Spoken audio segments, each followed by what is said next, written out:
Krishna motivational story in Hindi with moral. भगवान कृष्ण का जन्म भगवान विष्णु के 8वें अवतार के रूप में हुआ था। भगवान कृष्ण का जीवन न केवल युद्धों बल्कि बहुत सारी रोमांचक लीलाओं से भरा हुआ है।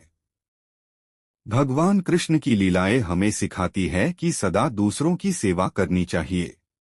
अगर देखा जाए तो भगवान कृष्ण को हमेशा से ही मनुष्य जाति के लिए एक मार्गदर्शक और आदर्श माना जाता है। भगवान कृष्ण का जीवन दर्शन हमें हमेशा अपने कर्म, कर्तव्य और कठिन परिस्थितियों का सामना करना सिखाता है। एक गांव में एक गरीब साधु रहते थे। वो भगवान कृष्ण के बहुत बड़े भक्त थे। वो घर घर जाकर लोगों से भिक्षा मांगते थे। लोग उन्हें पैसे या फिर भोजन देते थे और साधु उन्हें आशीर्वाद देते थे। भगवान कृष्ण ने एक दिन उनकी परीक्षा लेने का निर्णय लिया और एक दिन साधु नदी के किनारे से जा रहे थे, तभी उन्हें सोने के सिक्कों से भरी एक पोटली मिली। वो बहुत ही खुश हुए और पोटली अपने पास ही रखने का निर्णय लिया। घर वापस जाते समय उन्हें रास्ते में एक भिखारी दिखा और भिखारी ने साधु से पैसे अथवा भोजन की भिख मांगी, पर साधु उसे कुछ भी नहीं दिया। वो जब वापस चल रहे थे तभी थोड़ी ही दूर साधु को जमीन पर एक चमकता हुआ हीरा दिखाई दिया और उन्होंने अपने आप से कहा कि वाह, कितना अच्छा दिन है, पहले ये सोने का सिक्का और अब ये हीरा मिला है।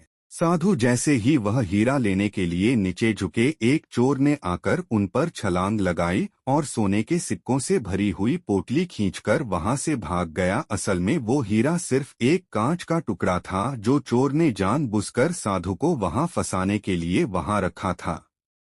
साधु बहुत ही दुखी हो गए। साधु वापस अपने घर की ओर चलने लगे, तभी भगवान कृष्ण ने एक साधारण मनुष्य का अवतार लिया और साधु को मिलने का निर्णय लिया। वो साधु को मिले और उन्होंने साधु को एक सिक्का दिया और कहा कि कृपा करके मेरे इस सिक्के को स्वीकार कर लीजिए। अब साधु ने उस सिक्के को स्वीकार कर लिया और भगवान कृष्ण वहां से निकल गए।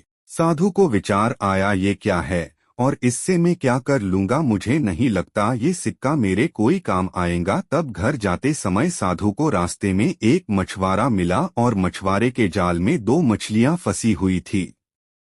साधु को उन पर बहुत दया आई, इसीलिए उन्होंने मछुआरे से कहा, मैं तुम्हें यह सिक्का देता हूँ और तुम मुझे यह दोनों मछलियां दे दो। मछुआरा मान गया और साधु ने तुरंत ही उन मछलियों को पानी से भरे मटके में रख दिया। उन्होंने सोचा कि दूसरे दिन वो जाकर इन दोनों मछलियों को नदी में छोड़ आएंगे।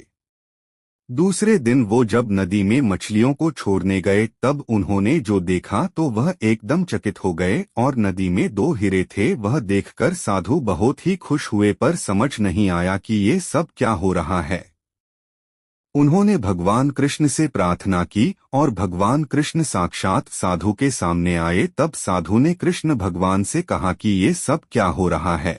भगवान कृष्ण बोले, मछलियां जब पानी में थी तब वह भूल से हीरों को निगल चुकी थी और अब तुम्हें हीरे मिले क्योंकि तुमने उनकी जान बचाई। तभी साधु के आंख में पानी आया और उन्होंने भगवान कृष्ण को धन्यवाद कहा। तभी भगवान कृष्ण बोले, तुम्हें सोने से भरी हुई पोटली मिली, पर फिर भी तुमने उस भिखारी की मदद ही नहीं की है।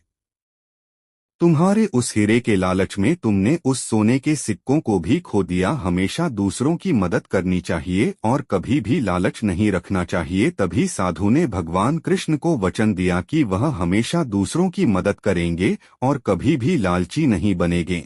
सीख ये कहानी हमें यह सिखाती है कि हमें अपने जीवन में लालच कभी नहीं करनी चाहिए और लालच ही हमारे जीवन के दुखों का कारण होती है। और भगवान ने हमें जो कुछ भी दिया है हमें उसमें ही समाधानी रहना सीखना चाहिए।